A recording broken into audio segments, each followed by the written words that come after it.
buenas noches, bienvenidos a una edición más de Plano Judicial aquí por Mega TV. Vamos a estar hablando de varios temas en el transcurso de esta noche. Por supuesto, también comentando el informe de gestión 2024 del presidente de la Corte Suprema de Justicia, Luis María Benítez Riera, al igual que otros temas. Lucas Aracho, ¿cómo estás? Muy bien, Noelia, buenas noches. Un gusto iniciar una edición más de Plano Judicial en este jueves cargado de noticias. Ya se ha presentado también una imputación contra los primeros procesados en el marco de esta causa que investiga una presunta estafa a colonos menonitas de la zona de San Pedro. También, por supuesto, lo que decía ya Noelia, el informe de gestión de la Corte Suprema de Justicia que cierra un año con poca autocrítica, podemos decir inclusive, pero bueno, ya vamos a ir desarrollando eso también en el transcurso del programa, Noelia. Así es, Lucas, y ya arrancamos con esta imputación presentada por el Ministerio Público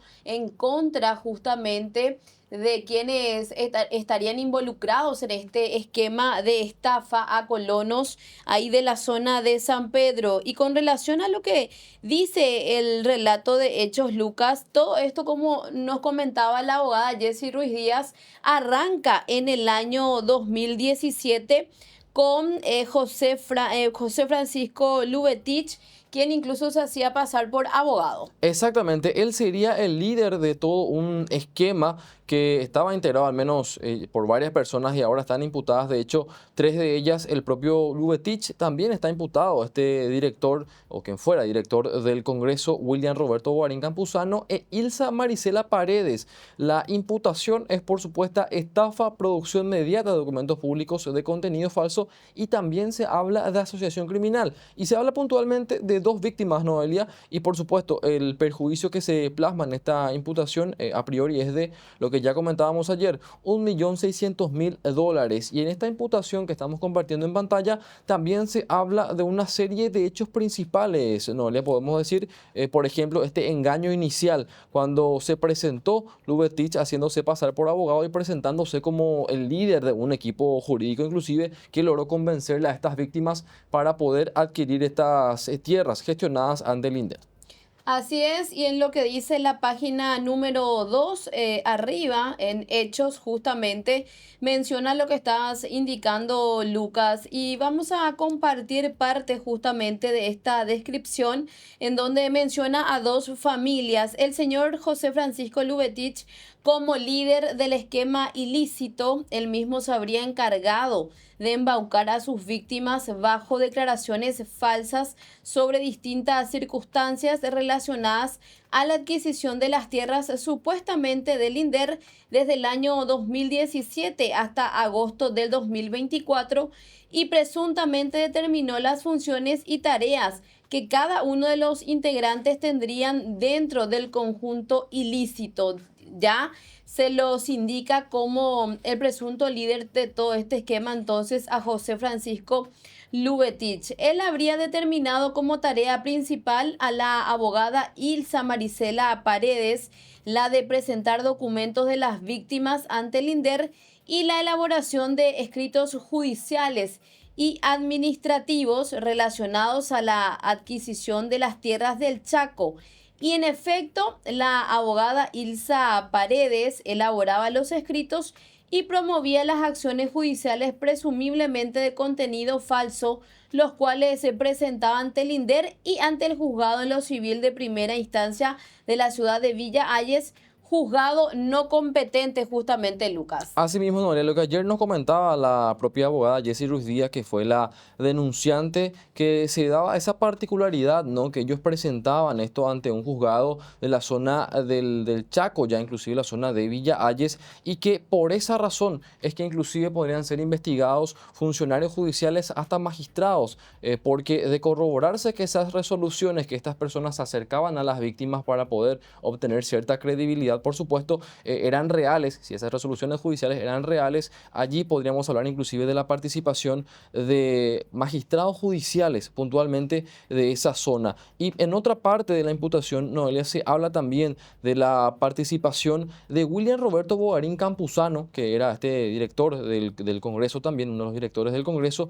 Él se le atribuye haber promovido acciones judiciales falsas y haber acompañado a Lubetich en qué cosa, en las maniobras para poder reforzar estas declaraciones fraudulentas, porque ellos lógicamente lo que hicieron fue tratar de convencer y tratar de brindar, digamos, declaraciones lo más creíbles posibles para que estas personas puedan caer en este esquema de estafa. Lógicamente siempre esto según lo que menciona el Ministerio Público en esta imputación que ya ha sido presentada, Noelia. Así es, en un apartado se habla incluso de una suma millonaria, lo que mencionaba ayer la abogada Jessie Ruiz Díaz, de 1.600.000 dólares, que sería, digamos, prácticamente el total de estas tierras, alegando que el precio ya juntos es de 1.600.000 dólares americanos, dice parte también de esta imputación. Dice, unos meses después, el señor José Francisco Lubetich habría llevado una propuesta de adquisición de tierras de Linder a los hermanos Freisen y por ende se constituyó a ese efecto en el negocio familiar ubicado en la colonia Río Verde. De esta manera afirmó que él mismo se encargaría de realizar las gestiones para la adquisición conjuntamente con su esquema ilícito que él lo denominaba equipo jurídico. Y dentro de este equipo estaba William Bogarín Campuzano, que es el funcionario del Congreso, y también Ilsa Marisela Paredes ante la institución del INDER. Así también les habría manifestado que son dos tierras colindantes ubicados en la zona del Chaco, distrito de Mariscal Estigarribia, departamento de Boquerón, lugar denominado Colonia Ñande Maé, y que cada lote de tierra tenía 4.000 hectáreas, o sea, en total Sí. 8.000, alegando que el precio ya juntos es de 1.600.000 dólares americanos y que para adquirirlo solo se necesita realizar algunas diligencias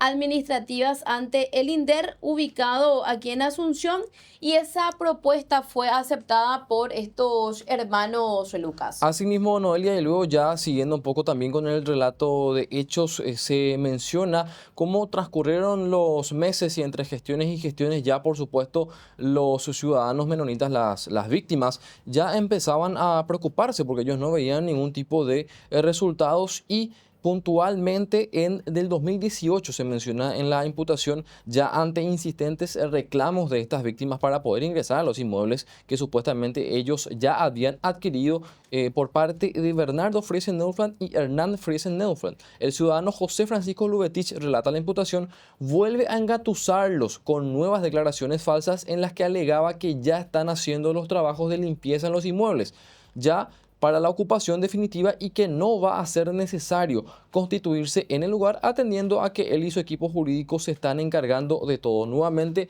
en febrero del año 2018, Lubetich vuelve a pedir otra vez una suma de dinero. Estamos hablando de 400.000 dólares americanos, supuestamente para cubrir gastos para la ocupación definitiva, y de esa manera ellos, Noelia, iban, como dice la propia imputación, engatusando nuevamente a las víctimas para poder prolongar esto, y vaya que lo hicieron, porque recién en 2024 ha iniciado formalmente este proceso, pese a que ya los hechos iniciaron propiamente en el 2017 y hubo un desembolso bastante importante por parte de estas víctimas, Noelia. Así es, Lucas, y hay un pedido de prisión preventiva. Vamos a estar siguiendo también esta investigación. Cambiemos de tema, tenemos que hablar también de la causa del ex titular del Instituto de Previsión Social y también su esposa, porque se presentó una recusación. Se puede decir que prácticamente a todos los fiscales, incluso a la adjunta Lourdes Samaniego. Estamos hablando del ex titular del Instituto de Provisión Social, Andrés Gubetich, y su esposa María Rosa Araujo, quienes están con una imputación.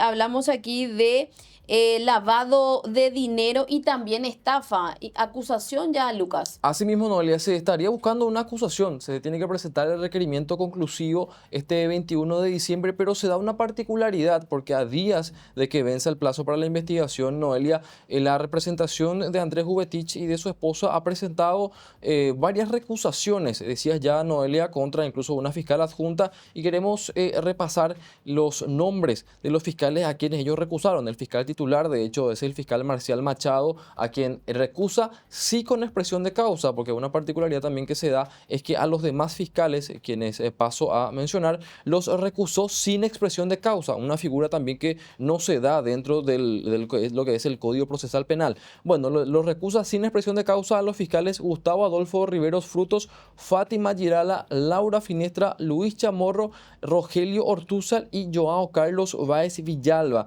mientras que a la fiscal adjunta, también la doctora Lourdes Samaniego, la presenta una recusación pidiendo que la misma se aparte. Esto en el marco de una causa en la cual este matrimonio está imputado por presuntamente causar un perjuicio patrimonial de nada más y nada menos que $2.358.000 a un médico de nombre Eustacio Rojas. Así que llama la atención, se estaría buscando con esto un fiscal a medida, podemos decir, inclusive por la recusación que han presentado sin expresión de causa contra un grupo de fiscales. Así es, Lucas, y otro de los temas también tiene que ver con el secuestro y posterior homicidio de Cecilia Cubas, porque el fiscal Lorenzo Lescano en sus alegatos finales pidió 22 años de cárcel más 3 años como medida de seguridad para Lorenzo González Martínez, uno de los acusados también de lo que tiene que ver con el secuestro y homicidio de la joven Cecilia Cubas, Lucas. Asimismo, Noelia, ya etapa de alegatos finales en esta causa, el juicio oral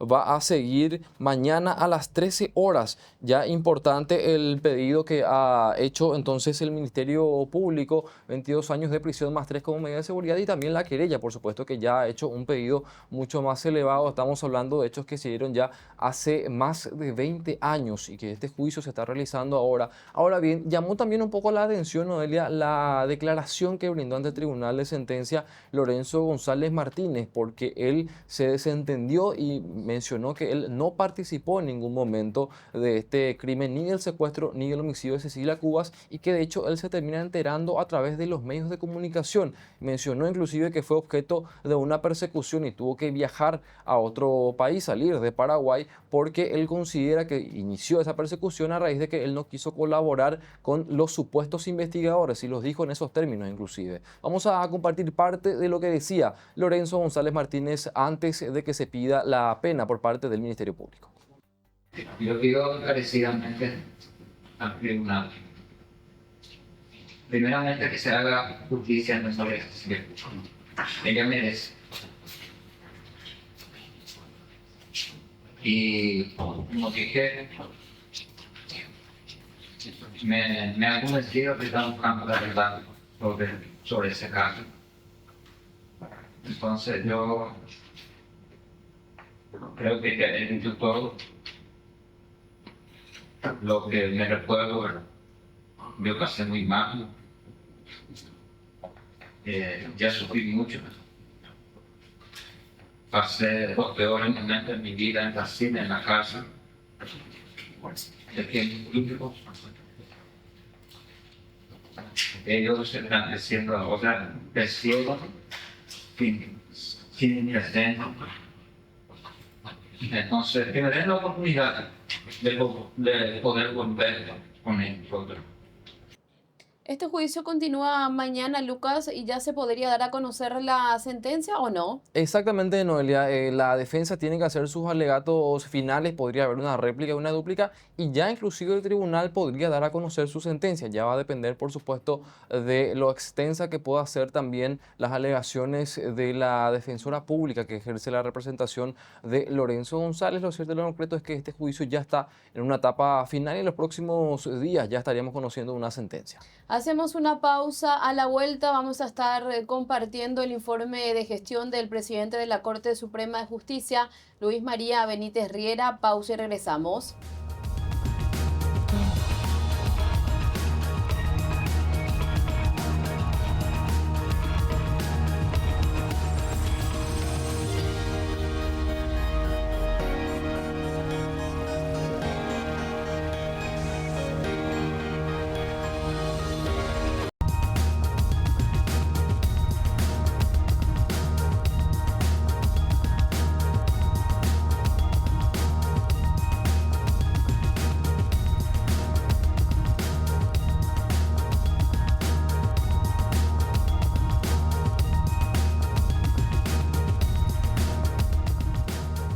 Seguimos informando aquí en Plano Judicial por Mega TV para hablar también de este informe de gestión que presentó el presidente de la Corte Suprema de Justicia, Luis María Benítez Riera, esto ahí en el Salón Auditorio del Poder Judicial, entre lo que tiene que ver con los avances obtenidos, porque es un informe bastante positivo, Lucas, de acuerdo esto también a la visión que tienen las autoridades o los ministros de la máxima instancia judicial.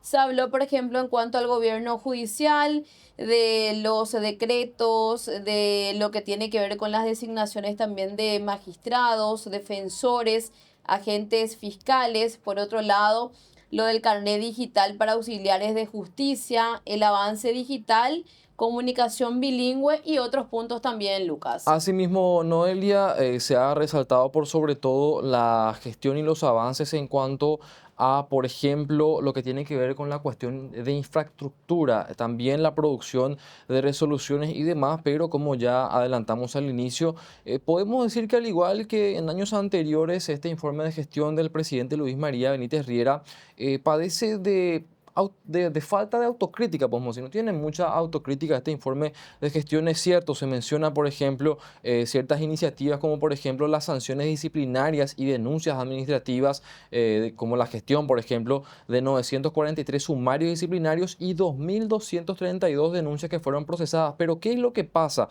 Estos datos, por ejemplo, se presentan de una forma muy cuantitativa, podemos decir, ya que no se proporciona un análisis cualitativo o estratégico, inclusive, de qué acciones se pueden tomar para contribuir a erradicar la corrupción que afecta y que está imperante, por supuesto, en el sistema judicial. Esto resalta también inclusive algunos documentos. Este documento que tiene 140 páginas, que es el informe de gestión, resalta estos acuerdos y esfuerzos interinstitucionales con organismos internacionales, inclusive para poder abordar temas de lavado de dinero y delitos financieros, pero tampoco detalla medidas específicas, podemos decir, dirigidas para sanear lo que es la lucha dentro del Poder Judicial en sí, Noelia. Así es, por ejemplo, las resoluciones judiciales también se mencionó, Lucas. Sí. A nivel país se registraron un total de 752.611 resoluciones, superando en un 101% la meta planificada de 744.857 resoluciones. También lo que tiene que ver con las tres salas, constitucional, civil y comercial, y también penal. En cuanto a las 4 secretarías, por ejemplo, se registró durante este año un total de 4.481 juicios iniciados, 4.317 autos interlocutorios y 2.144 acuerdos y sentencias. Asimismo, el Tribunal de Cuentas reportó la apertura de 852 juicios junto con la emisión de 1.001 autos interlocutorios y 302 acuerdos y sentencias. Se hizo el primer juicio oral en lengua de señas en Paraguay, y hay un dato de lo que tiene que ver con este certificado de agresores sexuales de niños, niñas y adolescentes, el RAS, en donde esto también se expide de manera gratuita sin la necesidad de ir hasta al Poder Judicial. Todo se hace a través de la web. Y este año se emitieron 68.848 certificados a través de esta plataforma, Lucas. Exactamente, una plataforma que ayudó en cierta manera también a identificar, digamos, a los agresores sexuales. Y como decías, Noelia, ya una producción importante, se superó inclusive una meta, un 101% de producción en cuanto a resoluciones esperadas a nivel país. Esto en cierta manera, lógicamente, demuestra productividad, pero lo que decimos también muchas veces es que no necesariamente implica una reducción significativa de la mora judicial, porque lo que no se hace es evaluar, digamos, el impacto en la duración promedio de los casos. Así que habrá que ver también qué se puede hacer el otro año. Lo cierto, lo concreto es que hay todavía ciertos desafíos que la Corte debe asumir. Tampoco se ha hecho, digamos, o se ha tomado algún caso en concreto de presunta corrupción dentro de la institución como para poder tenerlo como emblema de que se trabajó de que se abrió un sumario, de que hubo una sanción. Y además también se hablan de sanciones, es correcto, pero son medidas correctivas. No se habla tanto de medidas preventivas dentro de lo que es este informe del Poder Judicial, pero bueno, a nivel macro podemos decir noticias positivas en cuanto a la producción y también en cuanto a la cuestión edilicia, Noelia. Claro, que es lo que se espera muchas veces luego en un informe de gestión, ¿verdad? Difícilmente salgan a decir las cosas que no hicieron o que hicieron mal, pero a veces hacer esa autocrítica también es muy importante. Lo que tiene que ver con los resultados de las auditorías, por ejemplo, Lucas, Sí. siempre es algo que venimos resaltando porque queremos saber qué pasan con esas auditorías. El famoso se pide auditoría, se abre una cuestión preliminar, pero al final no sabemos esos resultados. Exactamente, y ahí entra a tallar la cuestión de la transparencia, hasta qué punto podemos decir que hay una transparencia real dentro del Poder Judicial, porque si bien es cierto, se habla de que más de 190.000 personas fueron atendidas por la Dirección de Transparencia del Poder Judicial a día de hoy, y podemos decirlo con propiedad porque hemos hecho pedidos de acceso a la información pública para acceder a resultados de auditorías, esto ya hace cuestión de meses y todavía no hemos tenido una respuesta positiva, favorable por parte de la Corte, y eso implica por supuesto que uno nuevamente tenga que recurrir a través de la vía del amparo para poder acceder a información que es de carácter público. Entonces, una tarea pendiente que tiene la Corte y que muchas veces es reconocida, pero que no es, digamos, una cuestión atacada como para poder ser ya solucionada por parte de los ministros de la Corte. Y los responsables son los integrantes del Consejo de Superintendencia, que son los que ordenan las auditorías. Y bueno, hasta el día de hoy todavía no pudimos acceder a varias de ellas y actualmente se están haciendo auditorías muy importantes, como por ejemplo en el caso de los pagarés, Noelia, que esperemos poder Totalmente. acceder, por supuesto, a los resultados. Y ya se está acabando también este año y después se viene la feria judicial. Ojalá que podamos acceder el próximo año a estos resultados. El que no es presidente de la Corte, pero sí es ministro de la máxima instancia judicial, es el doctor Manuel Ramírez Candia, quien sí reconoció de que se debe tener un poco más de celeridad en cuanto a las resoluciones judiciales, Lucas. Asimismo, Noelia, él como representante en la Sala Penal de la Corte Suprema de Justicia reconoció que si bien es cierto han trabajado en varias cuestiones, digamos que fueron subsanadas en parte, pero que todavía hay ciertas cuestiones que ellos deben mejorar de cara al próximo ejercicio del Poder Judicial ya para el 2025, así que por lo menos el ministro Ramírez Candia, así como integrante de la Sala Penal, hizo esa autocrítica, digamos, en cuanto a que se tiene que acelerar, por ejemplo, también la integración de las salas y, por supuesto, debe ser más expeditivo el Poder Judicial. Vamos a compartir la entrevista que nos concedía sobre esto el ministro Manuel de Jesús Ramírez Candia. Bueno, la verdad que nosotros tenemos que apuntar a una mayor celeridad en las resoluciones. Hemos implementado algunas medidas tendientes a eso, como por ejemplo el trámite simplificado, que es acortar el tiempo de disponibilidad entre los ministros. Entonces, con eso hemos facilitado que aquellas resoluciones que son inadmisibles por razón del objeto, por razones temporales, ya no pase en proyecto, sino directamente se pueda emitir la resolución con la mayor celeridad posible. También, por supuesto, que el primero que implementó el expediente judicial electrónico fue la Sala Penal y hemos, creo que, reducido un poco, pero falta mucho por hacer. Hay muchas tareas pendientes, tanto en la Sala Penal como en las otras salas, ¿verdad? Ahí está entonces también las declaraciones del ministro Manuel Ramírez Candia.